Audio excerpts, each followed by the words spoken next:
Good morning, sports fans from all around the globe. I am your host, Jeff Dawson, East Coast Sports Investors, and this is your breakfast bankroll for Friday, May 27, 2022. Yes, the weekend is here. Yes, it's a long weekend. Yes, it's Memorial Day. Let's have a day, people.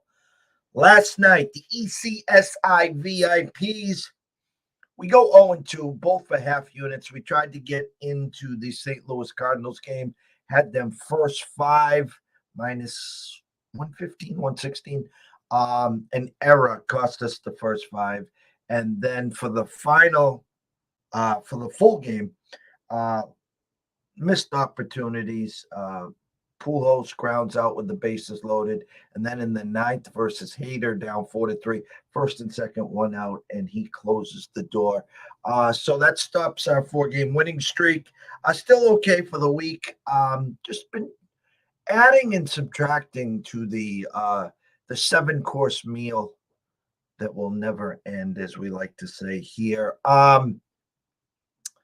Golden State, Western Conference champs. I talked at length here this yesterday morning. I talked at the closing bell.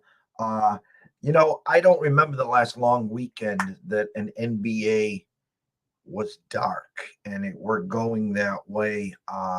Golden State smashes the Mavericks.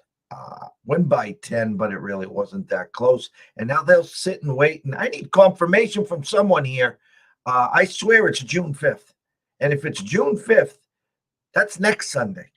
So if that's the case, then Golden State's got like 10 days off.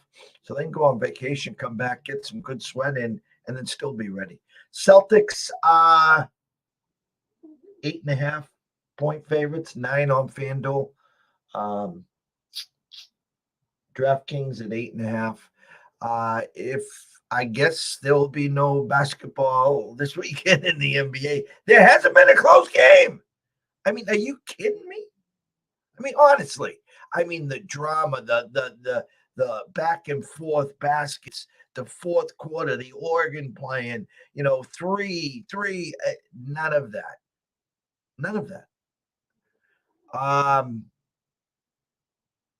The Calgary Flames get doused, as I said in our description. 1-1, and then all hell broke loose in 2 minutes. It's 4-4. Less than 5 minutes to go in the third. Flames take what looks like the go-ahead goal, and after like 10 minutes of reviewing, they decided that it was intentionally kicked in. Go to overtime. Mr. McDavid said, thanks for playing. So there is a potential that the NHL could get a dream matchup that they never dreamed of, and that is the Avs and McKinnon versus the Oilers and McDavid and the resurgent Evander Kane there. Next topic. Wow. The Red Sox bats are just, they took it easy on them 2 days ago, and they just said, we want to leave Chi-Town in the Windy City, the South Side, with something to remember. Because, of course, Mr. Riley, you came in and swept us. So I told you we weren't going to forget that. But there's so much to go over. Let's bring our co-host in from the Windy City himself, the one and only Mr. Riley Magnuson. Good morning, sir. Morning, my friend. Licking my wounds, as you're saying here. It wasn't a great series for us. 4-2 on the season. I'll just take that for what it's worth. As far as 6-game series between these two Sox and Red Sox that we've got between us. So I'll take 4 out of 6. If we're looking at it that way. But yeah, the Red Sox bats are hot. Dallas Keuchel, I tweeted it out. If that wasn't the nail in the coffin for Dallas Keuchel, I expect him to get DFA'd. Not only because he's just flat out bad at this point, but also we've got the time-traveling 2015 version of Johnny Cueto out of nowhere on our staff now, and Lance Lynn coming back off IL pretty soon. So I'd be surprised if he goes to the bullpen. He's just flat out bad right now. But that's my White Sox 10-second hot spot there for a second. We got the Cubs this weekend, so I'm excited for that. But nonetheless, my friend, good series by the Red Sox. Their bats are rolling right now. They're I don't know what their record is, but they're obviously turning things around pretty quick after what we were talking 2 weeks ago. Yeah, let me pull it up right now, see if I can grab it for you. 21-23, sorry. 21-23 with Whitlock going. They got I don't know if it's a 3 or a 4 game series with Baltimore. My assumption might be 4, but I don't have the schedule in front of me. I don't know what they're doing with the long weekend. Yep, it's 4, yep. It's 4, okay. On paper, you would think they would get the win, but Whitlock has not been good in the starting role. And I am very upset about that. Good morning to Marty Lowe. Thank you, Marty, for being here. He says June 2nd. So if it's June 2nd, that would be Thursday. That makes a lot of sense to me because that would get you a Thursday, Saturday, and then a travel day probably June 2nd, Tuesday. yep. So that's good. Very disappointed. Listen, I'm not a big NBA guy. I was spoiled in the 80s with Larry and Magic. I was spoiled with Michael in the 90s. I did enjoy Kobe, Shaq, and that era. I'll be blunt and honest with you. I know it's part of our business. I know it's, in our lanes. This basketball, and listen, the Celtics are 1 game away from going to the finals, but my heart will always be with Larry, McHale, Parrish, Ainge, DJ, all those guys. I did enjoy the Paul Pierce era. Don't get me wrong. And listen, people are trying to compare the Miami Heat with their little run back with LeBron and what they've done. No disrespect, because I love Spoelstra. Listen, I respect greatness, Pat Riley's greatness. I respect what they've done, but they're starting to twist it here, where we had to buy a title when we got KG and Ray Allen, and they're comparing back and forth. But overall, you're in Chicago. You're a Bulls guy. Obviously, yeah. I'm assuming obviously you've seen the clips. How old were you when Michael was playing?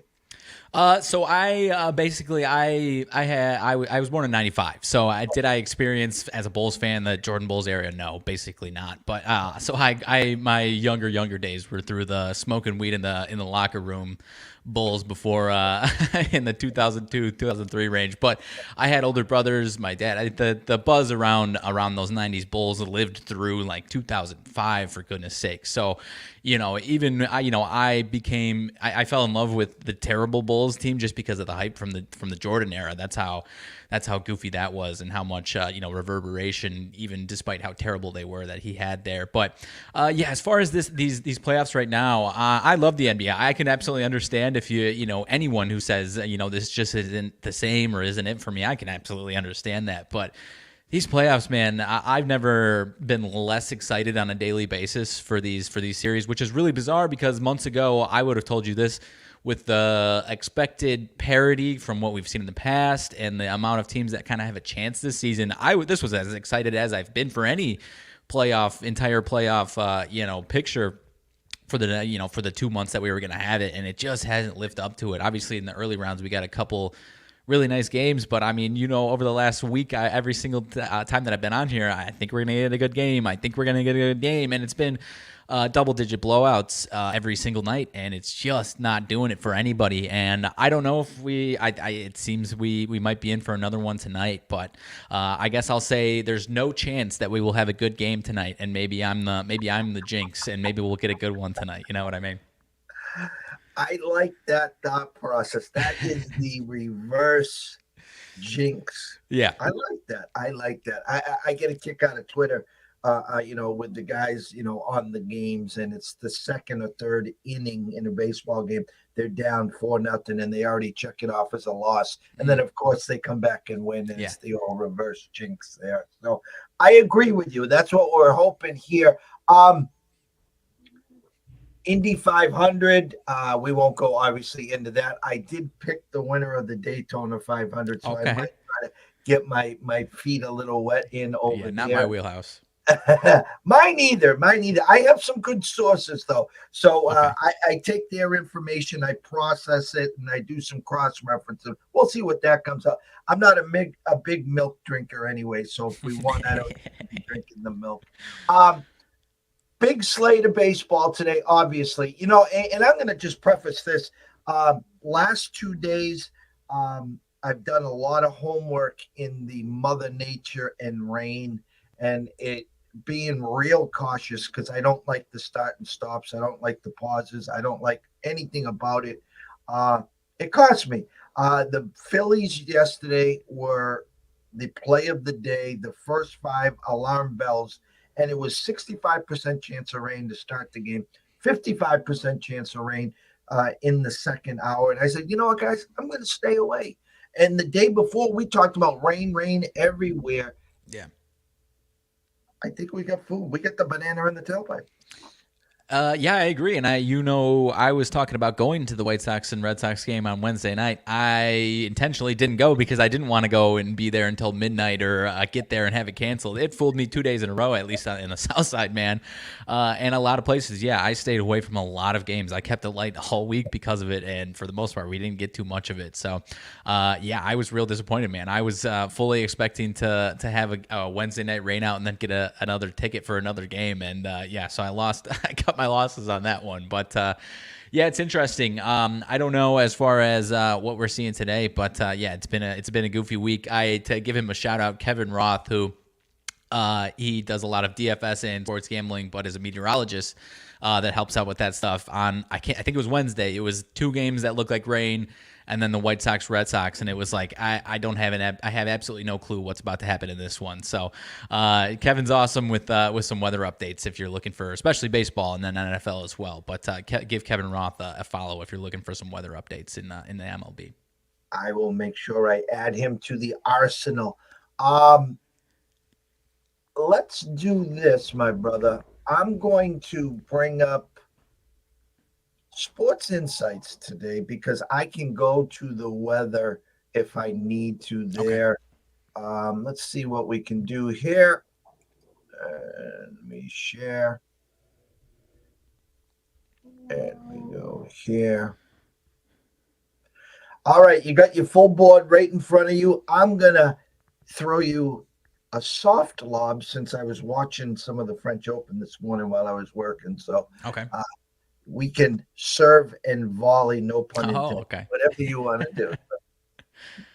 I've got a few. I haven't made any plays today. I've got a few that I was monitoring as far as potentially. There's a lot of lopsided sides in this one, so I don't know if we're looking to fade the public Friday or not in this one, but at least a few to monitor. I know one that I was looking at, and again, I'm monitoring all of these, still waiting to see some more. Toronto and the Angels, Manoah and Silseth, I think is how you pronounce his name. Toronto right around -120. Toronto, so this one was different. Another reason why I really wanted to monitor. The Action Network's got consensus 88% of bets and 79% of money on the Blue Jays. DraftKings from VSiN's website, just DraftKings had it around 65%. So interesting one to monitor with that one. But, the Silseth guy, I think this is his start number 3. His first 2 were both against the A's. And it seemed like second time around the A's got to him a little bit more, but I think that first time around, this guy might be a guy here in his first handful of starts for when teams see him for the first time, might be a kind of a disaster for the other team. That's kind of where I'm seeing it right now. Obviously, Manoah could be fantastic as well. So any thoughts on this one from you? I was seeing it, and it kind of surprised me last night before I shut it down. I saw actually the Angels as the slight favorite, -110. Wake up this morning to what I thought I would see, and Toronto being the favorite. Manoah is right now, I think, tied with like Verlander for 6 wins to lead the major leagues. He's been filthy, not Verlander filthy, but pretty filthy. Been waiting for the Jays bats to wake up, showing some life. They play very, very well, obviously, with Manoah on the mound. It is a short price. If you're looking at the flip side, you're right. It is, I think it is Silseth's third start. He's been good. Angels 27-19, Toronto 24-20. But for me, right now, I might be tiptoeing into a Jays first five, get in, hope to cash, and let them play the rest out. Yeah, I think that's a decent spot for it. I think the first five is going to be really low scoring. I'm all, on top of what you just said. I think I might be interested in a first. Not that it's my sweet spot necessarily, but if this is one spot where I'm ever interested in a first five under or anything like that, this would be another spot for me in this one. I agree 100%. And then you just mentioned him, Verlander and Flexen, Houston and Seattle. This one's a little bit later. I'm kind of jumping around more than usual. But Houston's obviously public favorite for this one, minus 200, somewhere around there. But one that I'm monitoring, Seattle's offense has been a little bit better lately. By no means am I suggesting to fade Verlander because he's on peak Verlander level right now, and I don't see that stopping anytime soon. But at least from if we see some reverse line movement, it might be a little bit of a red flag to potentially stay away. But obviously, you've got the Astros on the road here. So are you back in Verlander, trying to jump into this one? Any first five minus a half, full game minus 1.5? In our email blast for today, the 25,000 that we send out, I played Verlander minus the hook first five. It was minus 113 last night at print. He has been money for us. He did blow one game, and I'm still salty. I think it was about 3 weeks ago. 3-0 lead, gives up a run in the fourth, so it's 3-1. He's got 6, 7, 8, 9 coming up in the top of the fifth. I'm just sitting there, relaxing, having a good time. He gets 6, he gets 7. I'm like, okay. Well, he gives up a solo homer to the number 8 guy, so now it's 3-2. I'm like, well, he's got the number 9 guy. All right, Justin, just take care of it. Yeah. Gave up another solo homer. It was a 3-3 loss. Yeah. He's just been money. I definitely will say anyone listening right now that wants to buy early, because I think it's just going to keep going north, I jump on Justin and the Astros minus the hook first five. Yeah, and I like their offense. I was going to say it's been a little sporadic, but you've mentioned you're not a big flexing guy. I think they could definitely get to him today as well, offensively too. So moving to another one I wanted to monitor. This one, Pittsburgh and San Diego, Quintana and Manaea. Manaea's actually been, I think Manaea is probably due for some positive regression. He hasn't been that fantastic. 4.04 ERA, kind of been sticking right around there pretty consistently. So might be a nice time for him to make some big improvement. Quintana, who's got a nice ERA right now, finally wasn't very good in his last time out. I'm drawing a blank on who it was against. I think this is probably about the time where Quintana falls off of a cliff, starting with his last outing. But again, still one to monitor. Pretty heavy public side for San Diego, but obviously minus 215. Padres offense has been quiet this week. I think I'm kind of leaning towards stay away from this one, but Padres offense, last 3 games, 3-1-1, 3 runs, 1 run, 1 run, and a 10-run spot, and then a 2-run before that. So a little bit of a quiet week for the Padres offense, but I'm at least monitoring this one.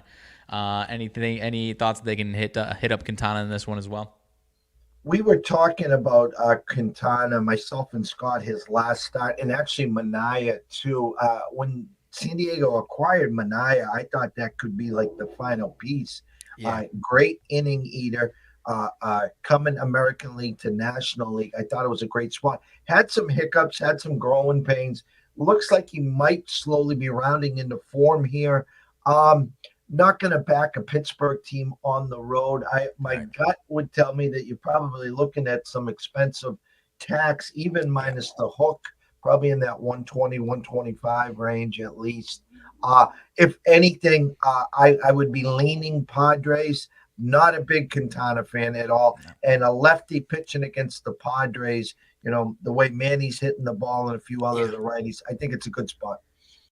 Yeah, I think so too. Quintana holds a special place in my heart, but the last few years have not been kind to him. He obviously used to be a Southsider and was the reason we got Dylan Cease and Eloy Jimenez. So on the South Side, so holds a nice place in the Southsider's heart nonetheless, no matter what he's doing. But one more that I had thoughts on. Then I was going to kick it over to you. You already mentioned one. Miami and Atlanta was the other one. I have always got to mention when these guys are pitching. I'm always interested to see what these guys do. Trevor Rogers, and Ian Anderson for the Braves, both looking for a bounce back. Interestingly enough, they both just faced these teams last time out, and neither of them were very good. So I trust Rogers a little bit more. Maybe I'm a little biased because I really like Trevor Rogers. I give him a little bit of an edge over Anderson. A few guys in this Miami offense have hit Anderson pretty well through their careers.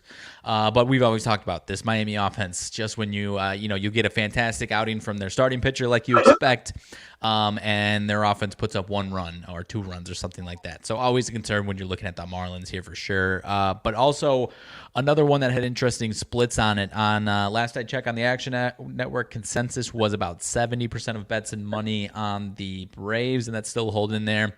But on DraftKings on VSiN, I was looking 89% of bets on the Braves, but only 39% of the money. So DraftKings got a big split on that one. And if you're paying the price on the Braves, it's gone backwards, I do believe, from about minus 155 to about minus 145. So I might be interested in the Marlins in this one. What about you? I feel bad for our friend Craig Mish, who does work for the Marlins. He's come on with us a few times, and I'm hoping to get him on soon. If I'm saying this correctly, I think for the month of May, the Marlins have the worst record in the MLB right now. They have just crashed and burned. And it's sad. They have so much young talent. They have so much potential. Craig was just putting up yesterday.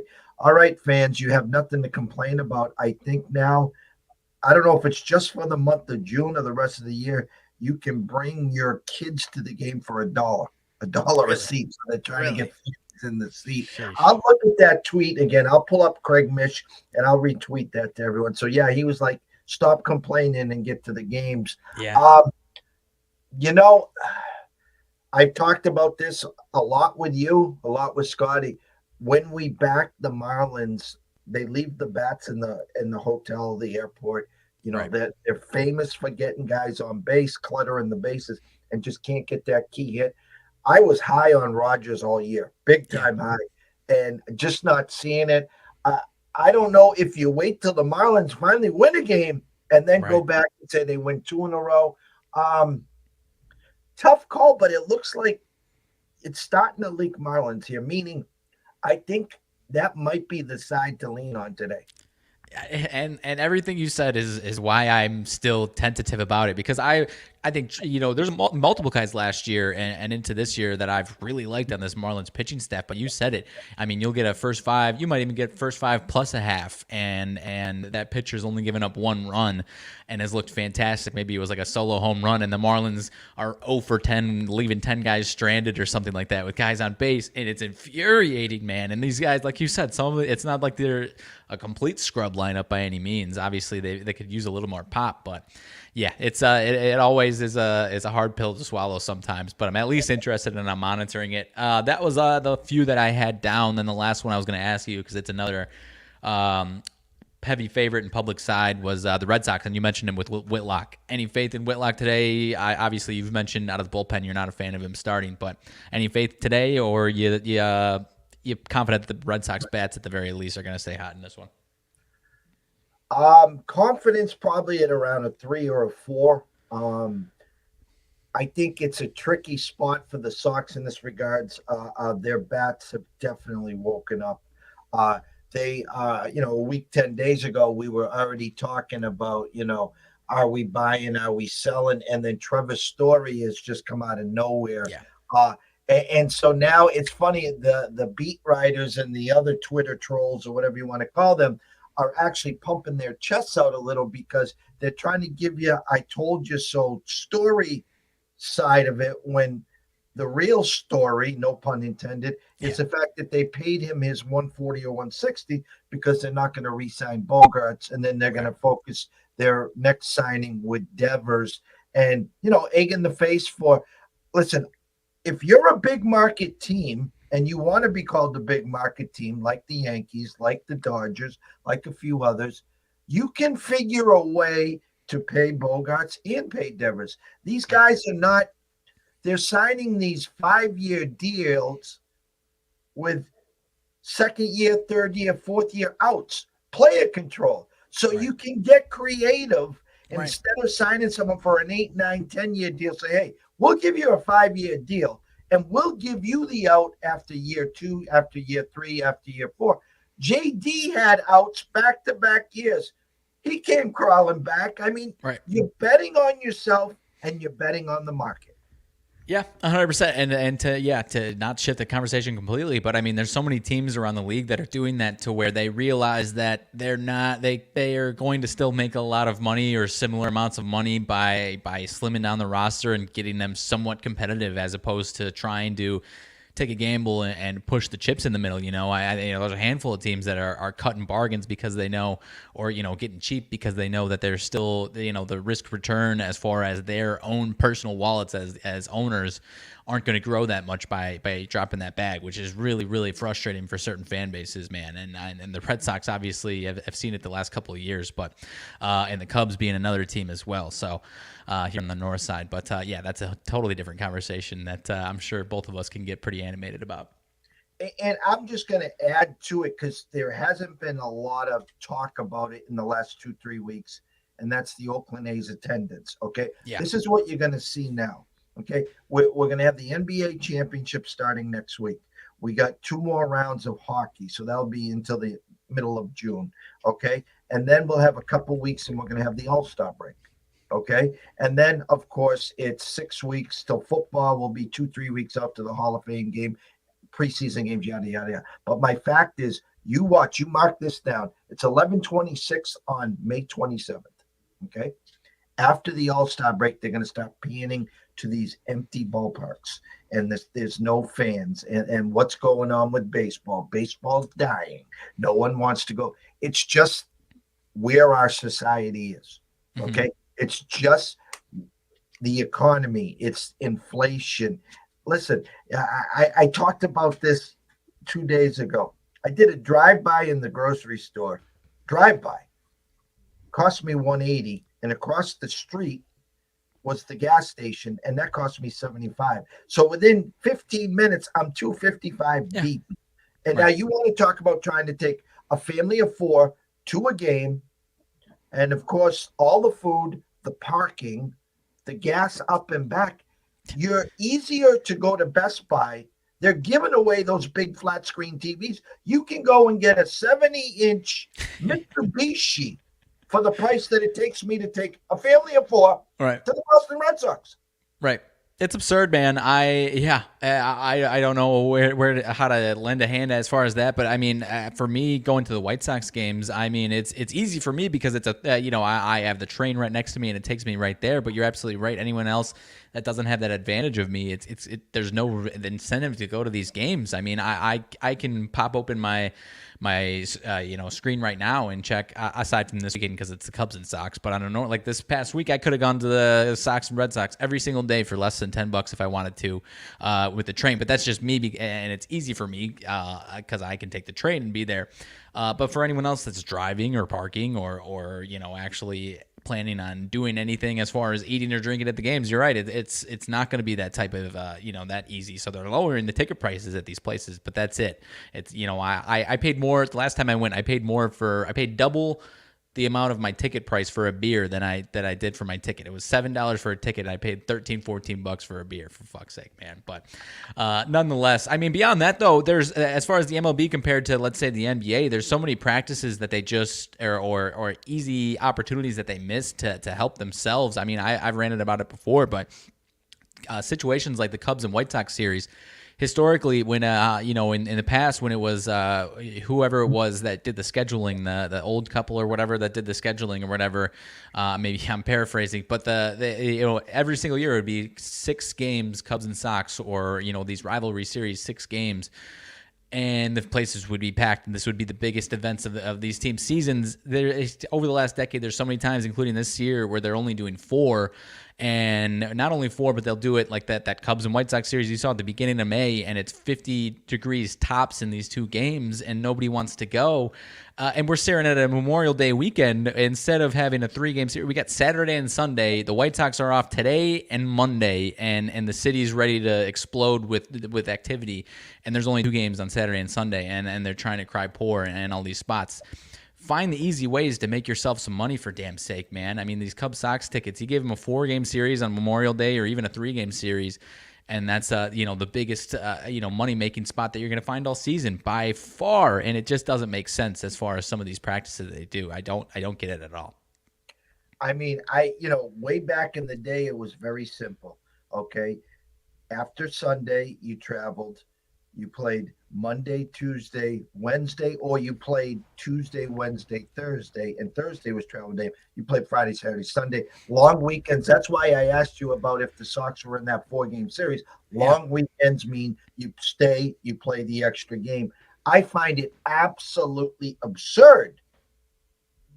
Any MLB teams has a Friday night off. Are you kidding me? Yeah. Are you kidding me? And a Memorial Day? And a Memorial Day? Are you kidding me? Hey, what better? The dad gets paid today. Yeah. Hey, I'm going to surprise the kids and the wife. Honey, we're going to the ballpark. Let's go. Yeah, I mean, I was mentioning Cubs and Sox would do ridiculous numbers. Throw the worst game that you possibly have on Memorial Day, and it's gonna be as big of attendance as you possibly have, man. So, yeah, I could rant about why the MLB is stupid from their own senses, and I could do that for 2 hours, man. I'll do a quick eye test here. Again, it is Friday. It's payday. It's Fade the Public Friday. Generally, you don't see a lot of spots. I'll just talk about Milwaukee and St. Louis. 53% of the bets are on Milwaukee, yet the sharper, heavier money is coming in on St. Louis. I talked about this yesterday, why I really liked St. Louis last night was the fact that they were facing a lefty. They're the number 1 hitting offense versus lefties in the MLB by 20 points, and the fact that they got Woodruff today. Woodruff opened up at 142 overnight. Our friends at Circa, happy Memorial Day, Mr. Benson and crew there. They're down to 140. So it looks like the Sharps are going to take another swing at the Cardinals with Hudson there. Dodgers just keep rolling. I don't even know how to say this guy's name. Yeah. Pepio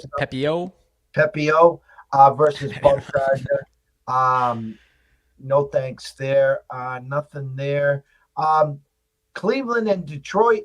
Bieber versus Fado. 71% of the bets are coming in on the Guardians, yet 63% of the money coming in on the Tigers. Bieber opened at 163, now down to 152 there. Keep an eye there. Well, sorry to cut you off, how did we not talk about a guy talking about sports betting with a guy with the last name Fado? I mean, do we have to just fade this guy every single time? We've seen this guy 4 or 5 times. We say, I don't know much about this guy. The guy's last name is Fado. What are we doing here? That's a good one. Hey, you get the gold star today, brother. Yankees, listen, I have not been on the train. Yeah. On the Cortez train. And the guy has just been money. I mean, the Yanks roll again last night. Tonight, you got Talion versus Springs. 54% of the bets on the Yanks. 53% of the money coming in on Tampa on a bounce back with Springs. Kind of surprising. Springs opens up minus 112, now minus 120. Sharps are saying Rays bounce back today. Would you rather go first 5 in that one? I mean, Springs is another one of these guys for the Rays that doesn't really go too far past the 5th inning. Would you be confident in the full game, or would you like the first 5 a little bit more with that? Great question. I think what I will do is what I did with the Cards. I'll sprinkle a half unit first 5, sprinkle a half unit full game. Yeah, I think that's a good move. Because, I mean, the Rays aren't one of these teams where they implode after the 5th inning with these guys. They obviously have a solid back end, too. We talked Toronto, LA, Manoah versus Silseth. Obviously, Toronto, the public side here. I would only dip in first 5. You're getting a cheap price, probably around 120-ish. With Manoah, you don't have to lay the hook either. If you want to get cute and creative, you can lay the -1/2, hope to be up by a run, and get plus money there. Yeah, I would say so. You were talking about Toronto. Sorry, I Yeah, was looking elsewhere. Yeah. yeah. Yeah, I think so, man. I mean, I find it tough to believe that Manoa's not gonna, be fantastic again in this one either. He's been, like you said, he's been nails all season long. So I think any spot where you're backing him, I think you can feel pretty damn comfortable with that. The other sharp spot today, Texas Oakland, Gray versus Irvin. 59% of the bets are on Texas. 73% of the money is on Oakland. Texas opened up minus 126, now minus 118. Oakland just can't score. Yet the Chops are sticking their feather in that cap again. Have to do some more investigating there. I don't know, again, if that would be a half unit first five, half unit full game there. It's always tough when you're dancing with the devil on the bad teams, because when they lose, everyone's like, how can you go and play these guys? Well, I'll just tell you, they're 19-28, and Texas is 20-23. Yeah, it's and John Gray himself, over the last couple of, over his career, you wouldn't really be surprised even if a bad team hits him up pretty well. I mean, I don't think you would be shocked, at least. Not saying you would bet on it necessarily, but John Gray obviously hasn't been a world beater by any means. So I think in this one, you could go either way on this one, I think. Riley brought this up. We came over the top with it. If you are buying, just go to the window now, grab Verlander minus the hook first five. You probably get it. I got it at 113 last night. I assume it has risen since then. But just do it, set it, and forget it, and just move on there. Hockey, Colorado going for the knockout punch. They thought they had the knockout punch 2 days ago. 3-0 lead heading to the third period. Blues miraculously tie it. Then McKinnon looked like Gretzky or Orr, and he just went coast to coast, top shelf. Thanks for playing 4-3. Everyone in Colorado is dancing, celebrating, getting ready for the next round. And the Blues said, not that fast. Not that fast. Tie it up with 54 seconds to go. And then 5 minutes into overtime, win. So as I talked to Dave Sharapan yesterday, I'm going to talk to you. And think about this. Avs rolling last year, second round, up 2-0 against Vegas. All of a sudden, Vegas pulls the plug. They win the next 4. This year, Avs sweep. Avs rolling. They give up the gentleman's sweep. They're about to now go to the finals. Blues come back from 3-0, tie it with 54 seconds, win in overtime, now coming back to St. Louis. I got to think Colorado right now saying, oh, my God, this is not happening again. If St. Louis can jump on them early, they're going to be tighter than a snare drum. Yeah. Tighter than a snare drum. And these series, when you get the 3-2, swing like we did, and then it goes back to the underdog or the team that's down going back to their home for Game 6. Oftentimes in that Game 6, man, that's the spot where they've got all the momentum. The fans are, like, holy shit, could this be possible? And they're going absolutely ape shit. And yeah, if it was a different team where you've had some proven pedigree of this group where they can overcome something like this, you would feel pretty confident in the Avs. But with what you just laid out with what we've seen in the past, it would not shock me. I mean, as far as projections go, I'm looking at Action Network right now. They project this. I mean, the Blues are 145 plus 145. They project it at plus 122. So closer to a coin flip than people are giving them. So I would be surprised if the Avs blow this series. But I'm not the hockey guy, but it would not shock me if the Blues found something in this one tonight. And just think of every fan in the stand there. After McKinnon goes, rinkside, they're like, oh, I guess we got to find other plans for Friday. It's over. And never mind the start of the third, it was 3-0. They were already saying, well, those tickets are useless. That place is going to be jumping. Don't forget, they're 2 years removed from winning the cup.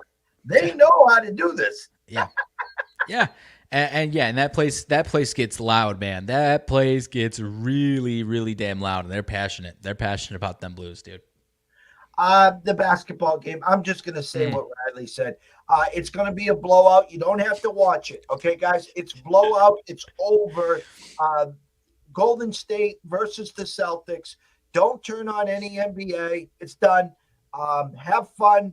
I think we now conclude June 2nd on Thursday. Golden State will open up probably minus 130. Celtics plus 110. Two ways to play it: Golden State in 7 at home or Celtics in 6 at home. We will talk throughout the week about the lead up to that. The NBA will be dark all weekend. There'll be no games on Saturday, Sunday, or Monday. First game of the championship will be on Thursday. And I am being sarcastic because every time we say it's going to be a close game, it's not. So we both said it's a blowout. It's a blowout. Don't watch it. Don't watch. I don't know what to expect. I think if I'm playing devil's advocate and saying giving the path for the Heat, which I don't think. I think they're too banged up and they're running out of gas. They've got to get something out of Max Strus and Kyle Lowry. I mean, Max Strus is like 0 for his last 16 the last 2 games. Kyle Lowry's like 1 for 12. If those guys can step up and actually be, have a hot night, let alone a competent night, if those 2 guys are hot and Jimmy Butler has a nice night, then maybe the Heat can do this. But I think they're just too banged up and running out of gas. As far as Max Strus, I mean, the guy that's a shooter, it looks like his legs are out of him, and the lack of fight that they had really in the entire game. Obviously, defensively they were all right in Game 5 there, but the lack of fight offensively was alarming and on their home court there. So, it won't be a good game, is what we're saying. It will not be a good game. No chance at all. When I was there last Saturday, Bam hadn't showed up the first 2 games. And they got Bam going, and Bam was unstoppable. Now, don't forget, there was no Time Lord there. There was no one there to protect the rim. And obviously, he's a big factor when he is playing. He allows the rim protector. He's the guy that when they do dribble and get into the paint and don't turn the ball over, they do the no-look alley-oop. Yeah. I mean, just going to go like this. Right. So he is a factor. I was surprised he played on Game 5. I thought they'd rest him and make sure he was ready for 6 and 7 if they needed it. But there's no need to watch it. I'll be watching the Red Sox. I'll be watching 8 baseball games. I'll be watching the Blues. And, hey, all Celtic fans, I am not going to the game. I'm not. Not going. So I'm not going. So I'm going to keep my 0-2 record, and I will talk to you guys about how much you want to pay me to not to go to game 3 or 4 against Golden State. So, closing thoughts, Riley.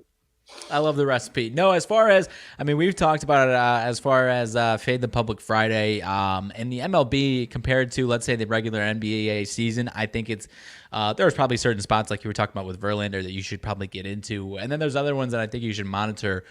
Whereas compare like throughout the day and maybe wait and find some spots to see if, there's still a big fat public side later in the day. Whereas, let's say the NBA, you might be able to pick off of maybe a red flag where, let's say it's the Celtics and Heat minus 8.5, and and let's say all teams are 100% healthy. You're like, well, what's going on with the Heat plus 8.5? And later to find out that 5 guys are out and it's going to jump to 13.5. That's when, maybe there's a good time to jump into the NBA early. If you've seen some red flags, it's probably because of some injury updates or something like that.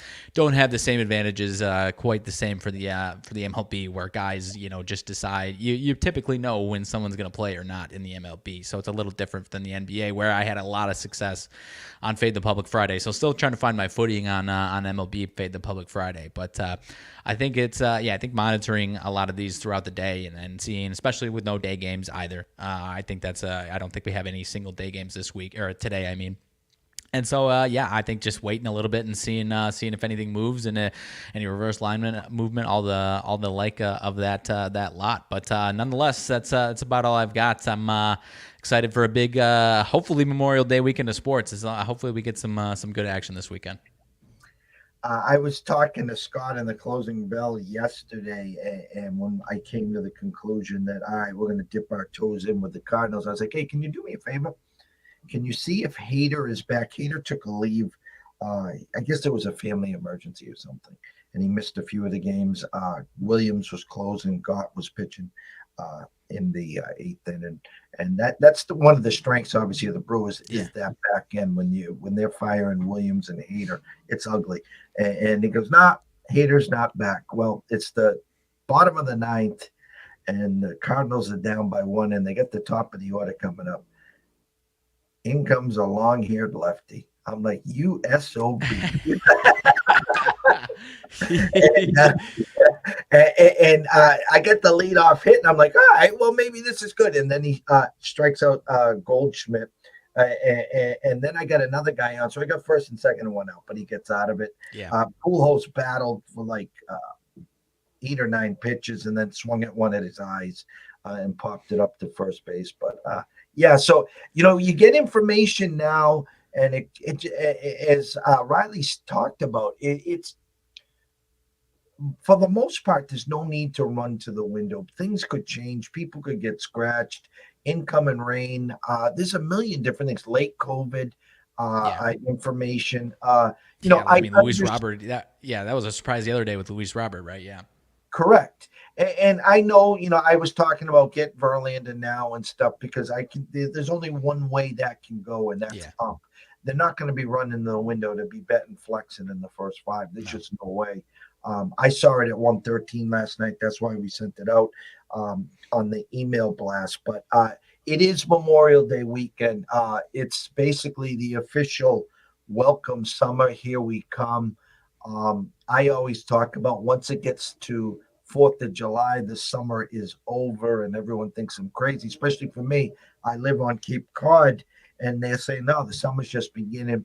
But if you watch the TV commercials, that's all it is about kids going back to school. It's about upcoming football. So they're already in the fall mode when everyone's just getting to the summer mode. So I want everyone to have a great weekend. At 2:30 today, Dean Alexander at Newbie Talks will be back. Last year, we did a lacrosse show. We're debuting it this year. We got the NCAA Final Four weekend, and the Premier League is off this week, but we have some numbers to go over to get you set up for next week. Around 6:15, myself and Scott will do the closing bell. We'll get you ready to get to that window for some investing and wagering.